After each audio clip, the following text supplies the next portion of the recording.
Skyrim, a product of ZeniMax and Bethesda Studios, was released in 2011, a time where the video game market was dictated by yearly releases of FIFA and Call of Duty.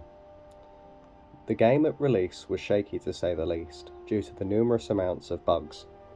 Yet, this didn't stop the audience from being immediately endeared and enthralled by its gameplay and universe. Bethesda's vast creation of Skyrim in the Elder Scrolls universe was a massive technological evolution from Oblivion, their previously released game. With a world containing fierce dragons, haunting caverns, and its incredible story, it's no surprise the players were immediately captivated. However, as Bethesda seek to revolutionise the genre, certain aspects of the gameplay and story reflect their work in Oblivion, as spoken about by Taverner in The Art of Video Games. The very beginning of the game bears out the beauty and freedom of the game. Oblivion begins with a short dungeon adventure in which the player constructs their character, including their name, race, appearance and class, learns the controls and basic gameplay of the game, and also learns something of the narrative that forms the background to their involvement in Cyrodiil. This is where Bethesda's Skyrim separates itself from the rinse and repeat nature of FIFA, Gran Turismo, and Activision's Call of Duty. Skyrim allowed players freedom, unlike the pre-mentioned games, as you can diversify your skill set and explore the world at your own pace.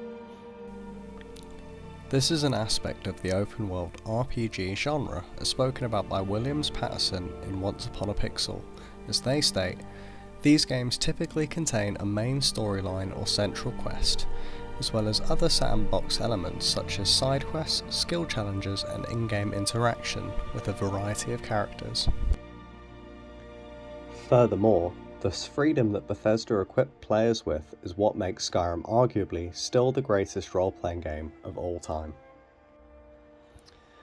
This idea of bringing new life to games is something spoken about in games' agency of art. As they say, games involve taking on temporary ends and submerging ourselves in alternate agencies, and, like other forms of art, exactly the features that make games potentially valuable also make them potentially dangerous. Games are the art form of agency, and it is in their use of agency where we will find both a great promise and a significant threat. This description of agency can be viewed in a multitude of different ways, as the agency of improving the game to a more enjoyable and playable state was the sole direction some decided to take, whereas others threw themselves into the world of Skyrim, fully immersing themselves in the fantastical world and lore of Tamriel, fighting dragons and setting Draugrs to their final rest. As a result, players took this agency to a new level as communities and individuals began to modify the game to make it even more enjoyable. Modifications, or mods, provided a fresh breath into a game that seemingly didn't need it. Whereas FIFA and Call of Duty, made by EA and Activision respectively, relied on the annual regurgitation of their products. The Creation Club engine of Bethesda allowed players to engineer their own stories, game fixes, characters, and agency. As a result, instead of Skyrim having a year-long life cycle, it extended its expected life tenfold.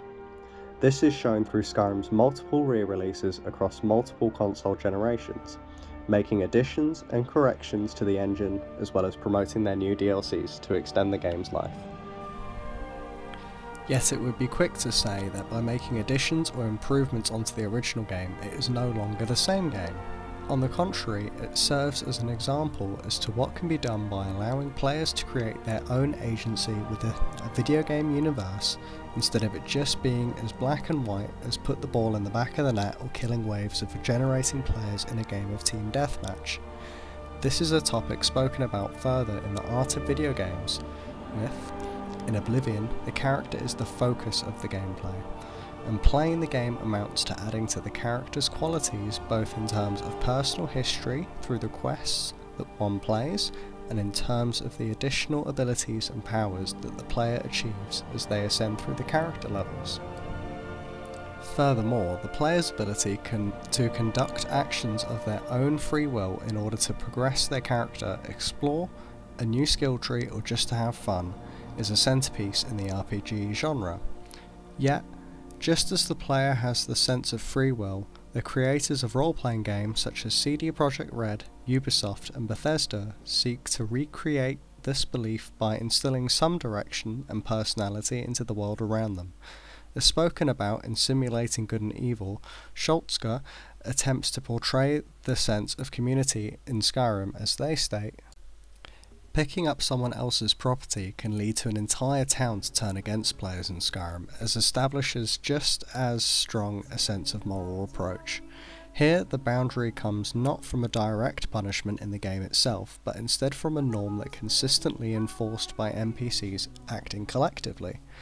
Similarly to how moral obligations are reflected in video games, Bethesda allows the players to explore the moral underworld of their universes, as they incorporate factions from previous Elder Scrolls. This is stated by Taverner, with Oblivion also offers the opportunity to pursue an irredeemably evil lifestyle, but one that is not without consequences and indeed occasional moral guilt on the part of the player. Just as the player may join the clan of assassins known as the Dark Brotherhood and the Thieves Guild in Oblivion, these factions exist within the world of Skyrim too. Therefore, not only is the player presented with a sense of continuation from the previous game, but these factions also allow the player to explore themes of the criminal underworld, immorality and death, incredibly profound subjects of debate. In conclusion, Skyrim paved the way for other RPG genre games like The Witcher 3 and Cyberpunk 2077. It also allowed video games to focus on the player's agency and how they can immerse themselves into their environments like never before.